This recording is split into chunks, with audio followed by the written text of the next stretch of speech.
let's start doing some actual Metasploit work now that we've got through some of the theory. So we're going to start with MSF console. That is going to be our primary way of working with Metasploit. We'll also look at the command line interface briefly, but I spend most of my time pen testing when I'm using Metasploit using MSF console, and most of the other pen testers I talk to do the same, so we will spend most of our time in the class with MSF console. To get the latest module updates for Metasploit, you can do MSF update, and that will pull down the latest module tree and other updates for the Metasploit framework. It does update fairly regularly, so I would encourage you to keep it up to date. So I have already updated mine, so I will start with MSF console. But first we actually do want to start a couple of services. So we can start up the database. So it's service Postgres SQL and then start. And also service Metasploit start. Starts up some background processes for Metasploit and Kali. Then we can do MSF console. And it will take a minute to start. It is loading up the module tree on the fly. So if we write our own module, which we will in the exploit development section, it will be loaded as well. And it also will put up some ASCII art for us. So if yours looks a little bit different than mine, when mine actually loads, don't worry about that. There are a few different ASCII arts in there. So each time you start up, you may get something different. So let's give it a minute to start, and then we should be able to get started doing our MS08067 exploit. We're going to exploit our Windows XP system. So the only thing we need to know about it at this point is its IP address. So again, George's password is password. And if we do Windows R or Command R on the Mac, we can get a run prompt, and if we do CMD, mine's already there, so CMD, that'll open our Windows command line, do an IP config, as opposed to IF config on just about any other system you'll ever run into. We can get our IP address, so 192.168.1.76, in my case, yours may be different, of course. Alright, if I come back over here to Metasploit, sure enough, doing something else did in fact make it load. It always likes to be slow when I have the video on.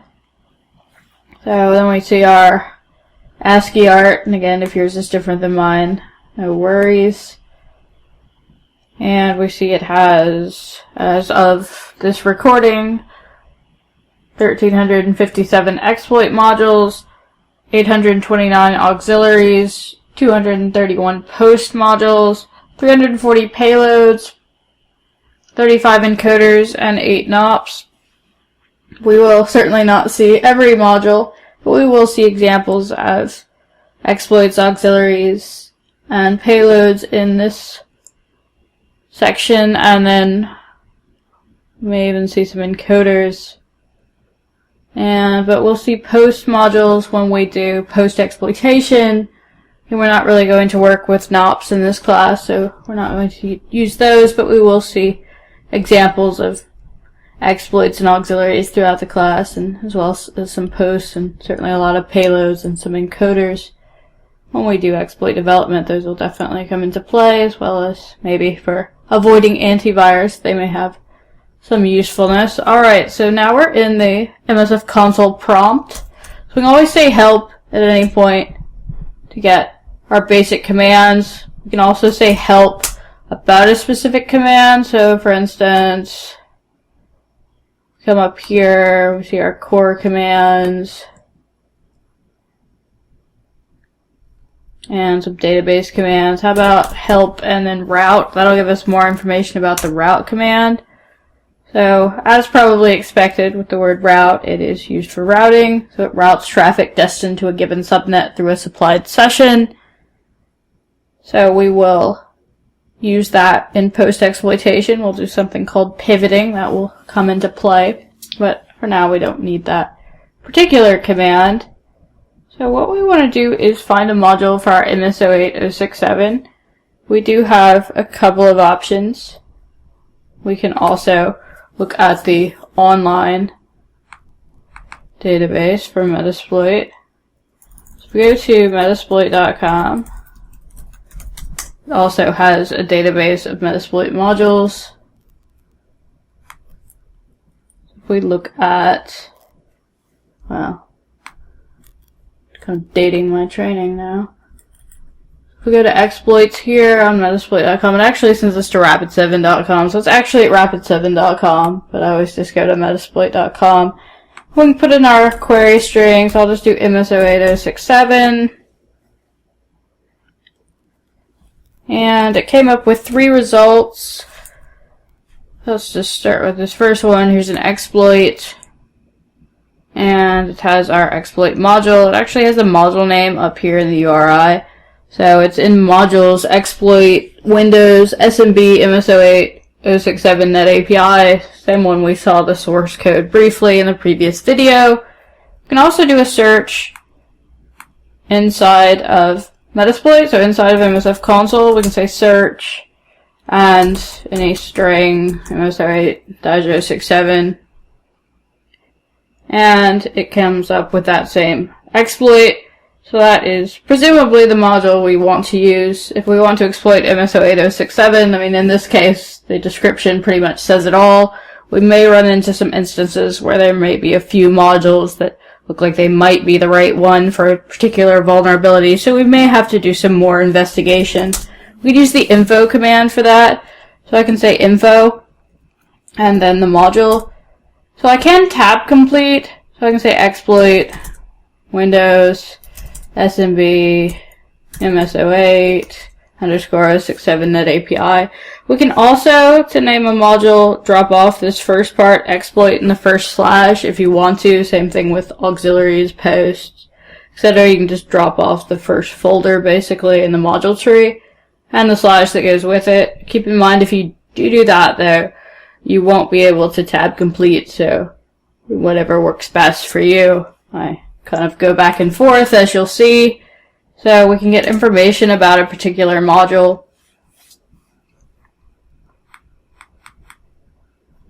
So here we go. So it gives us the name of the module, platform, of course, Windows. Is it privileged? Does it require or give system or really high level privileges? Yes, it does. It will actually give us system privileges.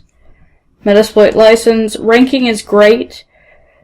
The highest ranking you can have is excellent. You have to be pretty super to get excellent. Like, you can never bring the target down, things like that.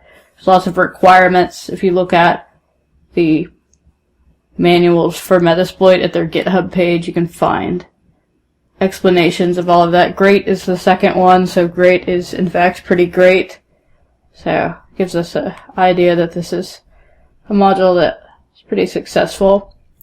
People who wrote it, so if you write your own Metasploit module or contribute to one, then you too can be internet famous. Available targets. We'll see automatic targeting. In many cases, Metasploit can decide what the correct target is based on, say, fingerprinting the service. SMB is a good one for fingerprinting. It pretty much writes back and says, "Hi, I'm Windows XP Service Pack 3. Would you like to exploit me today?" So we have that automatic targeting, as well as several other targets. In fact, we have 67 available targets. So everything from 2000 XP all the way through Service Pack 3, Windows XP, Windows 2003, Service Pack 2 is on here, different language packs. So, of course, everything on here has had a patch release. That said, people don't necessarily patch all their systems. If you do any pen testing, this is one you may see from time to time. Exciting as a pen tester to see it, because it is, as we'll see, an easy win. It's a pretty steady vulnerability. We do have the ability to exploit it. It does give us system level privileges. That's one we really like to see if we want to break in, but it is something that can be patched. It's a quick fix, just apply the patch and it's gone. So, easy recommendation for fixing. Then we see some basic options. We'll see those again. It says our host, our port, and SMB pipe. Our port and SMB pipe have a default setting, and they are all three required. And then they have a description We see some payload information.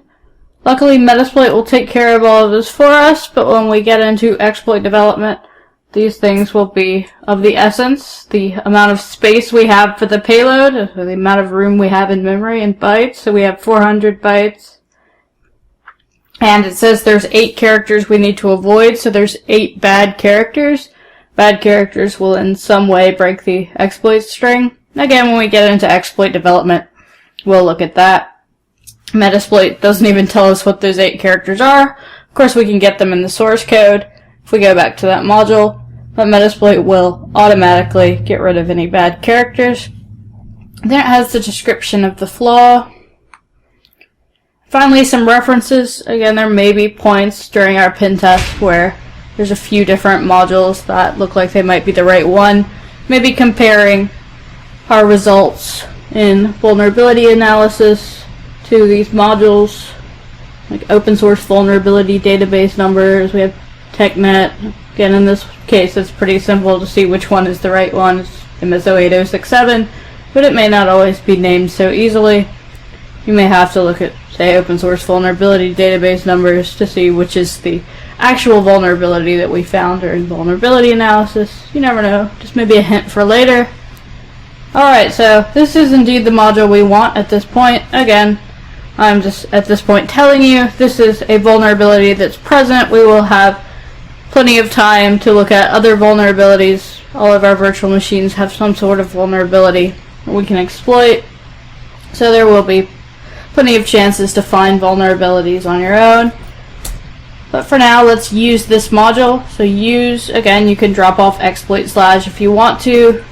Windows, SMB, MSO8067, Net API. That moves us into the context of that module. So now it says exploit and MSO8067 Net API. If we do a show options, our options may be different from module to module. But all of our network-based exploits like this are going to have rhost, and it's not going to be set.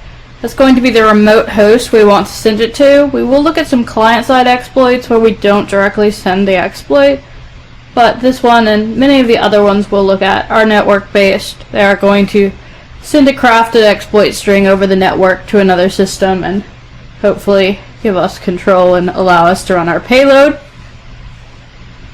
So now we want to set our host to the correct value for our Windows XP machine. Again, that was over here.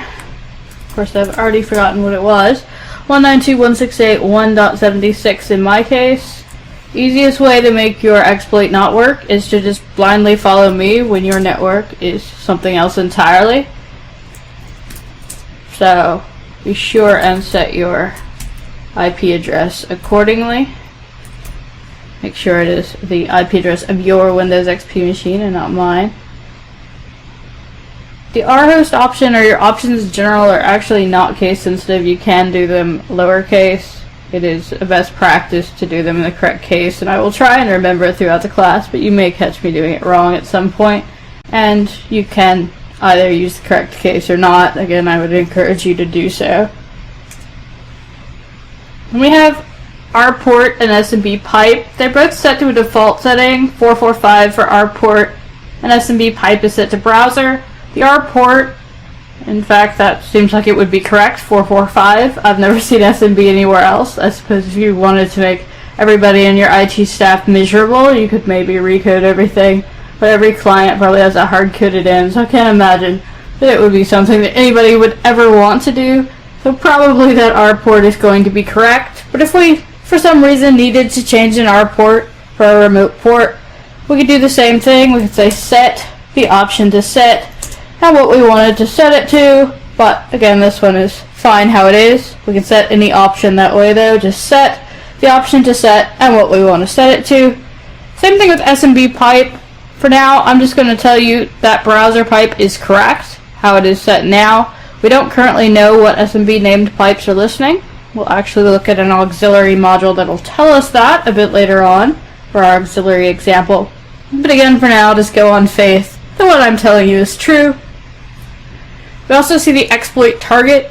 It is set by default to automatic targeting, We can see all our targets again with show targets.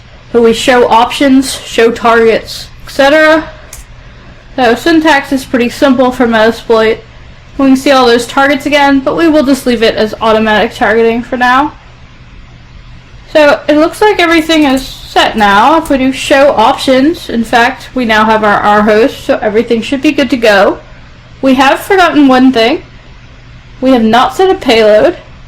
Metasploit will, if you don't set a payload, choose a default payload for the module and do its best to run correctly.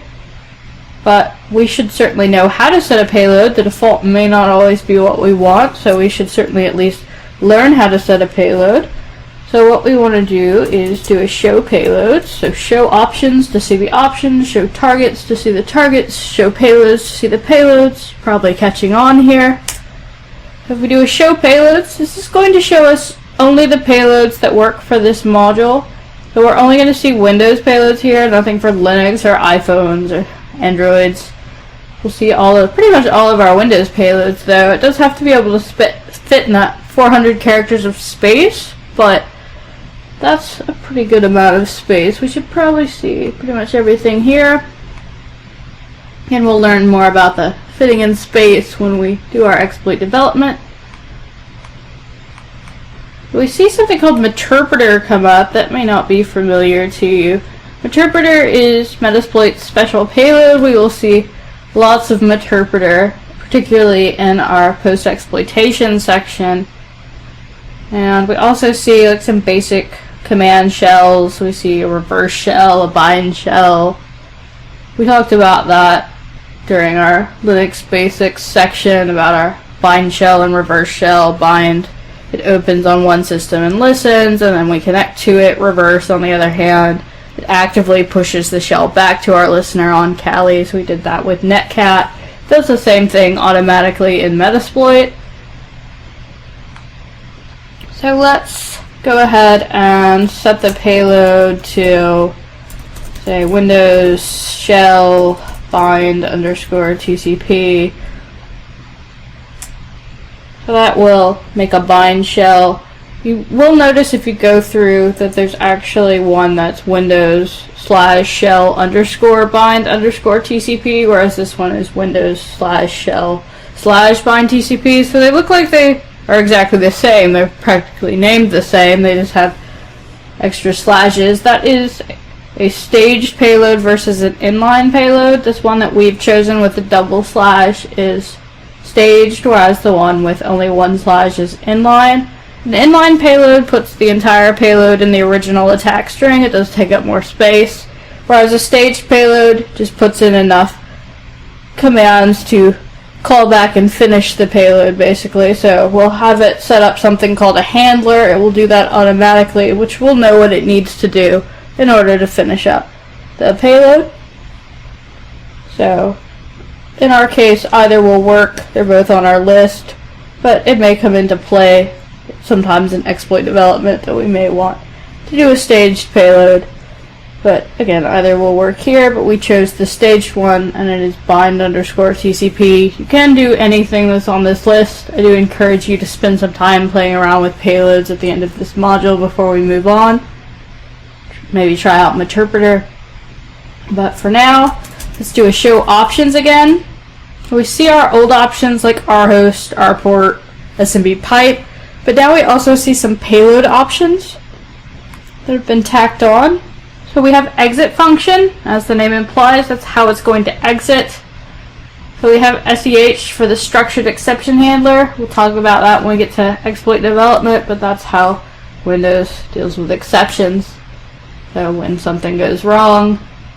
Also has thread, which is the default, so it'll just kill the thread and also kill the process or do no exit function at all. Thread is a good one.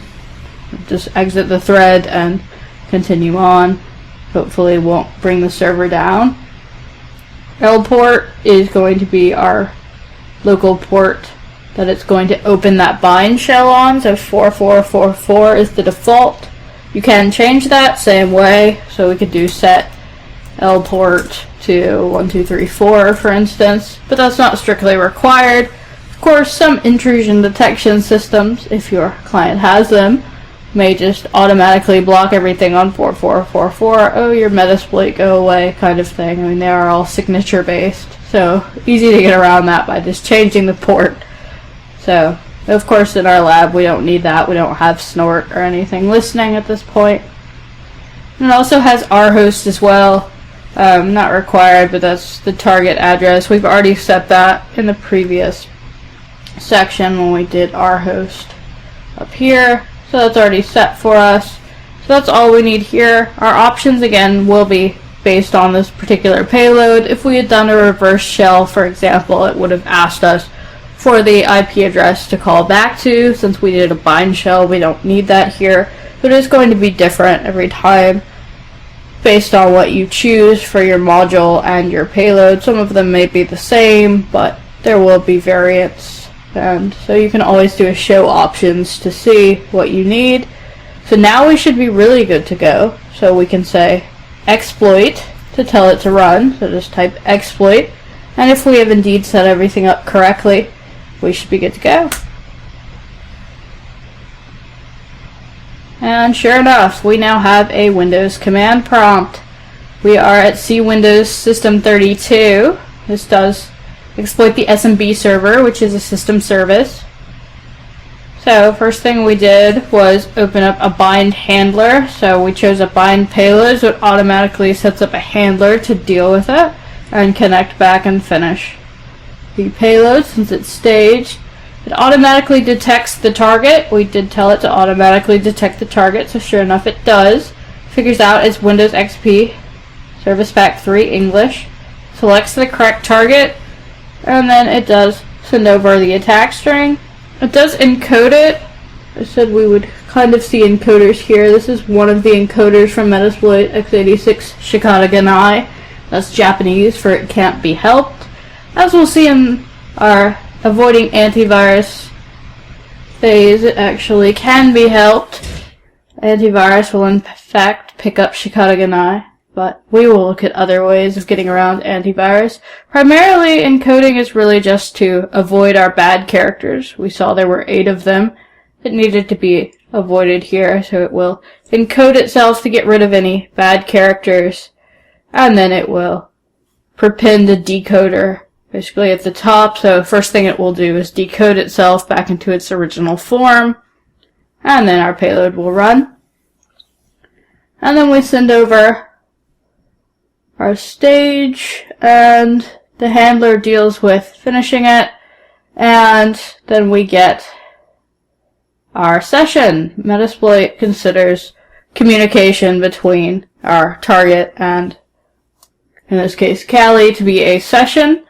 So this is session 1, and now we have, again, our command prompt, so we can run Windows commands that we are interested in. And when we're done with it, we can close it with a Control-C. That will abort the session, but we have another option. We can background the session with Control-Z. So it'll ask us, do we want to background it? If we say yes, it will keep the session open, but then return us to the Metasploit prompt. And then if we do a sessions-L for list, we can see all of our open sessions. Currently we only have 1. If we want to interact with the session that's in the background, we can say sessions-I, and then the session number.